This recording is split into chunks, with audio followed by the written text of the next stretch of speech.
Hola, buenos días. Nuestro tema de exposición es resonancia nuclear magnética y quien les habla, Caterine López y Alejandro Ortiz. Inicialmente les hablaré un poco sobre la historia de la resonancia magnética nuclear. Esta nació hace apenas 20 años y su descubrimiento comienza con las primeras investigaciones sobre los átomos, las cuales realizadas como por ejemplo las de Thomson, Rutherford, Schrödinger, Planck, entre otros. Y los descubrimientos de que los electrones, los protones, los neutrones y algunos núcleos de los átomos giran sobre su eje como lo hacen los planetas.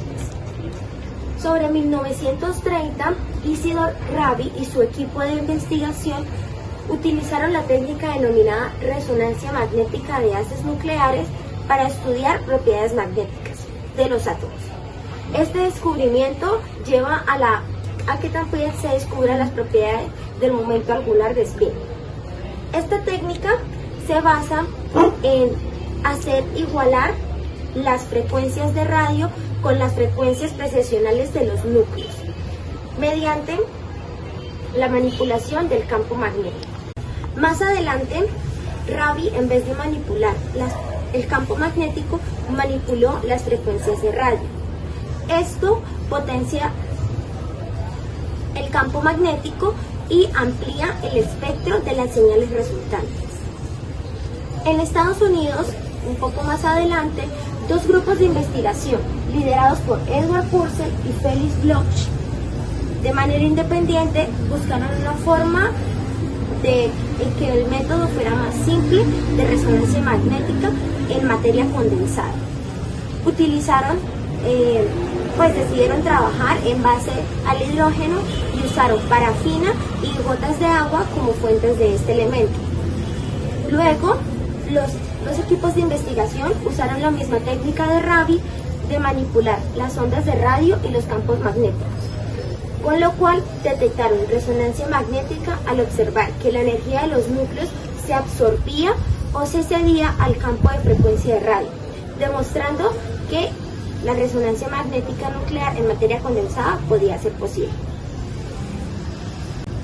A finales de 1940, Henry Torre y Erwin Hahn desarrollaron la resonancia magnética nuclear con impulsos, la cual permite medir las señales transitorias. Y a finales de la década de los 50 se propuso un método de impulsos denominado resonancia magnética nuclear con transformada de Fourier, la cual es una ecuación matemática que nos permite analizar los datos de los impulsos.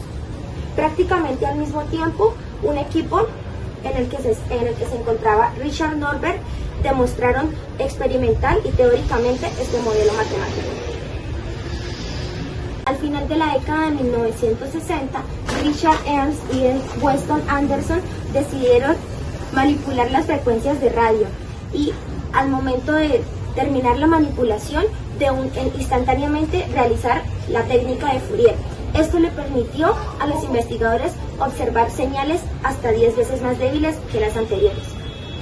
Más adelante, después de la aparición de los computadores y el avance tecnológico, se permitió desarrollar la obtención de imágenes a partir de la resonancia magnética nuclear.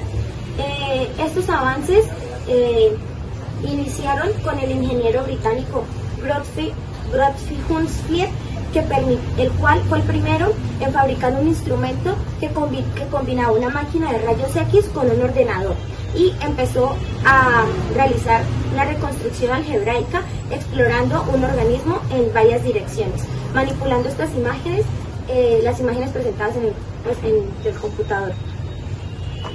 Unos años más tarde, Carlton Ellsworth publicó los resultados de una serie de investigaciones en la que utilizó la resonancia magnética para diagnosticar enfermedades musculares en humanos. Sobre 1969, Raymond Damanian comenzó a idear la forma de utilizar esta técnica para detectar algunos signos del cáncer en algunos organismos. El experimento realizado un año después, en 1970, él detectó unos tumores y los extirpó, que eran tumores de rápido crecimiento que habían sido implantados en ratas.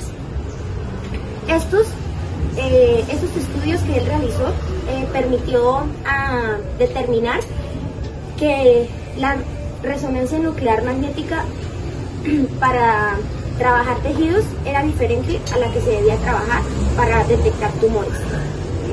A los principios de la década de los 80 pudo realizar la primera imagen de una caja torácica de un ser vivo. Después de esto, a la gran oleada de investigaciones por la obtención de las primeras imágenes de resonancia, se dio lugar a una gran ampliación del sector comercial. Y estos avances de la informática y de la imagen permitieron a los investigadores diseñar máquinas de resonancia magnética en varias dimensiones y diferentes sensibilidades.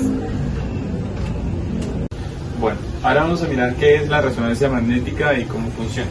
La resonancia magnética nuclear es un fenómeno físico basado en las propiedades mecánico-cuánticas de los núcleos atómicos, sobre todo el núcleo del hidrógeno. La resonancia nuclear magnética también se le conoce a la familia de métodos que se utilizan para explorar el estudio de moléculas, macromoléculas y tejidos, como el que ya lo habíamos visto antes.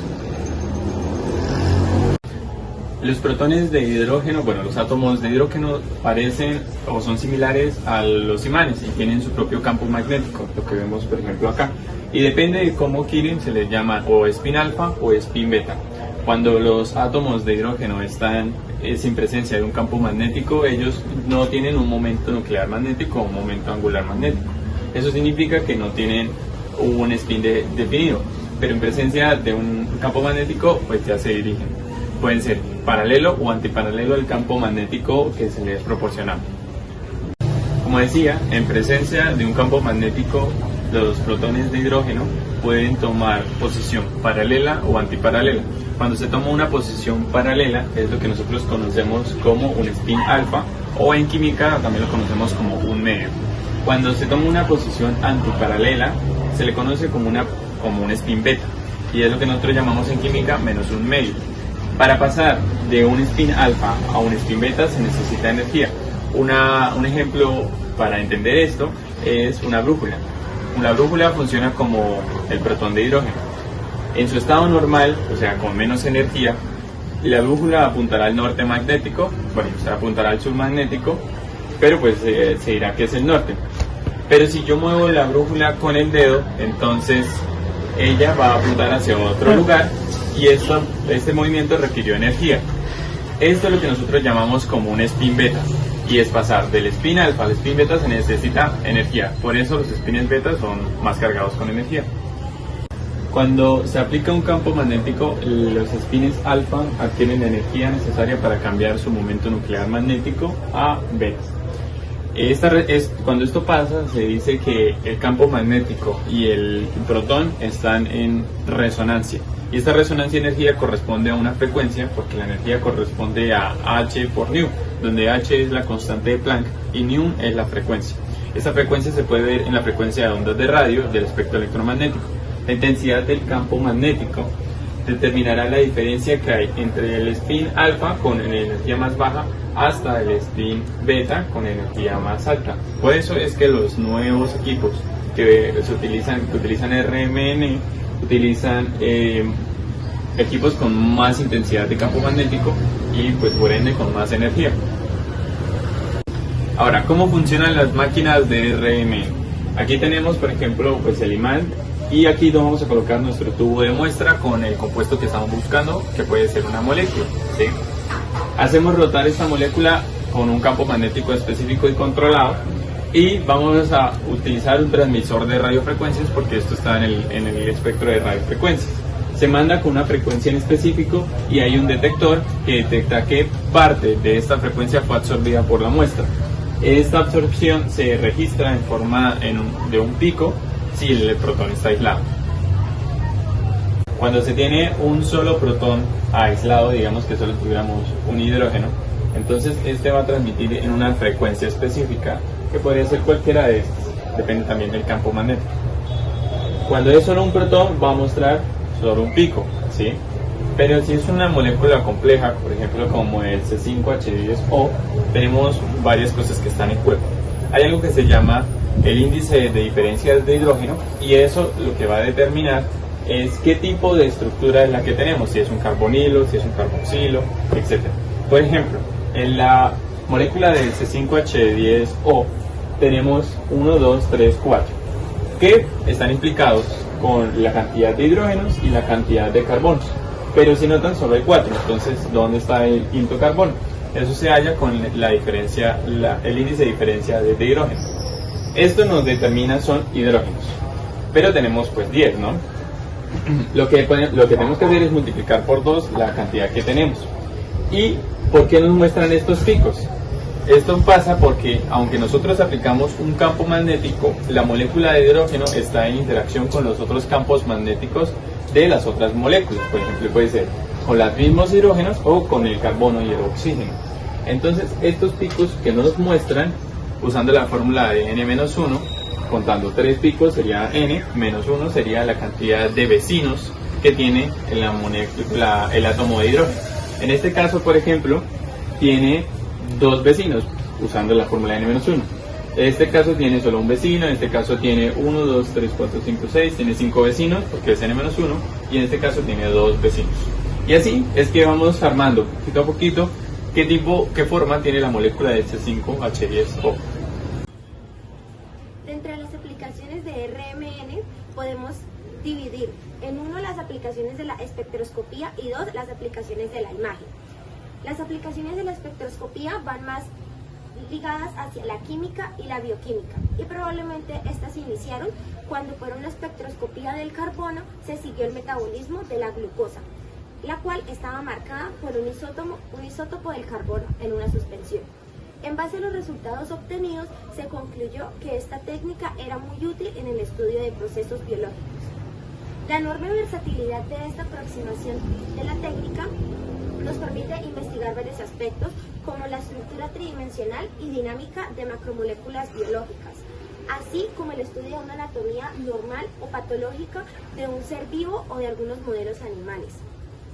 De la misma manera, nos permite hacer un seguimiento in vivo de rutas metabólicas y su regulación.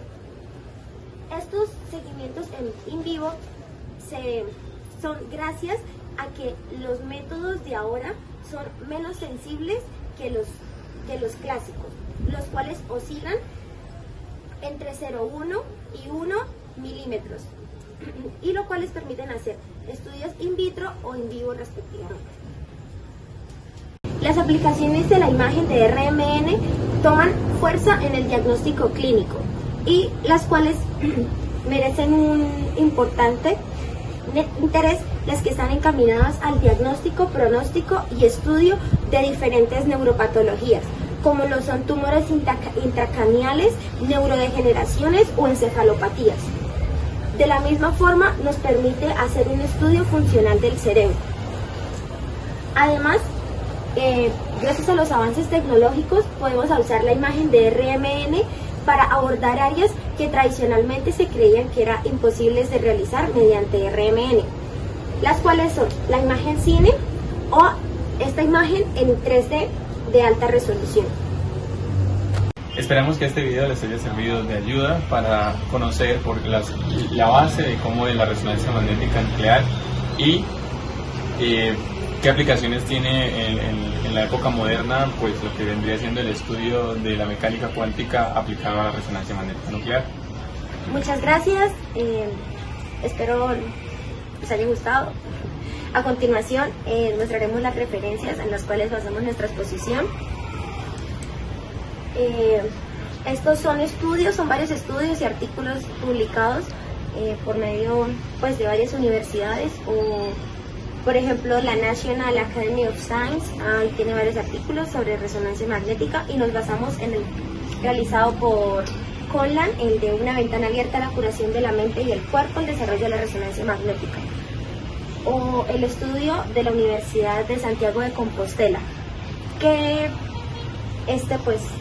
no tiene autores, pero lo realizó la misma universidad, y el nombre es Sección de Resonancia Magnética Nuclear.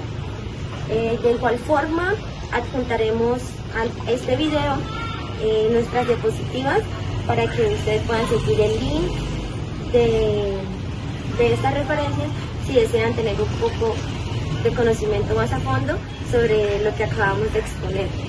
Muchas gracias. Muchísimas gracias. Buen día.